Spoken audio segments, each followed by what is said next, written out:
fellow was getting near death, and he realized that he wasn't long for the world, and he'd lived a pretty good Christian life for the most part. He'd had his failures and shortcomings like all of us, but was secure in the knowledge that the Lord would provide a place for him in his kingdom. But he did have a little bit of a problem. He struggled, with clinging to his possessions. So one night he prayed to God, and he's asking God to let him be able to keep some of his stuff when he came into heaven. And the Lord replied back saying, "That's not how it works. You don't get to bring the earthly things into heaven." But he went on and pleaded back and forth throughout the night with him. Finally, the Lord relented and said, "You can bring one small suitcase, the kind that would fit into the overhead bin, full of whatever you can put in there." So the day finally arrived, and he passed away, and he's standing in line ready to be processed at the pearly gates, St. Peter and some lesser angels handling people coming in. And Peter looked up and saw him standing there with a suitcase and pointed to one of the little angels, said, "Go tell him you can't bring anything into heaven." So the angel scurried over and explained, "You're not allowed to bring things with you from the earth to heaven." But he said, No, I've talked to God." And he reached into his pocket and pulled out a piece of paper and said, "See, I even have permission." And the little angel read and said, "Oh my goodness," scurried over to St. Peter and said, "Look at the signature at the bottom." "Oh, well, I guess that's different. Please, come on forward." And Peter stopped and said, "Just out of curiosity, what do you have in the suitcase?"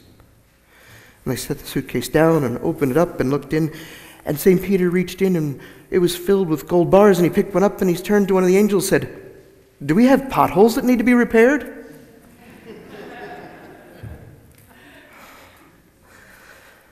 Streets paved with gold, if you remember in Revelation. When I was a young boy, summertime I used to be sent to my grandparents down south, and they were devout Southern Baptists, so I've got a little bit of that in me. My apologies. But one of the things that they hammered home was that, that when you got to heaven, you would be given a crown. And depending upon what good deeds in the name of Christ you did, how many jewels you got in your crown. There was a little motivation there for young people that, not just to be good, but really good and, build up and get jewels in your crown. As I kind of thought about it, going, well, isn't it just enough just to get there? What does it matter what crown you wear? Then again, as we think about it, this being Christ the King Sunday, what crown would Jesus wear?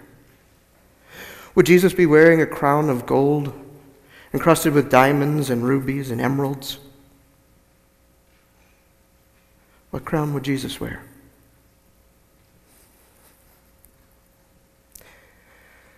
Jesus replies to Pilate, "My kingdom is not of this world.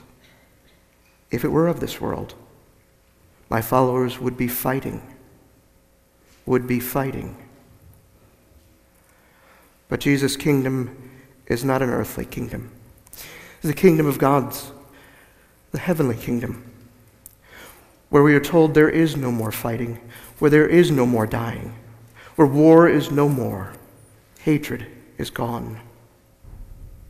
What crown would Jesus wear? Jesus wore a crown of thorns. Not a crown of pride, not a crown of arrogance, but a crown of suffering and service, of humility, of giving. What's the purpose of bringing gold to heaven? When I first, as a youngster, heard about that, reading in Revelation that the streets are paved with gold, you get ooh and ah, right? Golden streets, the stars are actually real diamonds and all kinds of fancy things. But as I matured in realizing the things that the world values, wealth, power, possessions, getting to the top and pushing others beneath us, are nothing in heaven. The value in God's kingdom is that of love, God's love for us, and that love that we share with one another. Gold bars in heaven? Are there potholes that need to be repaired?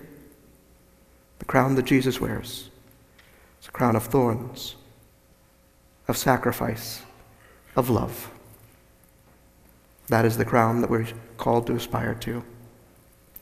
Crown of love and giving. Amen.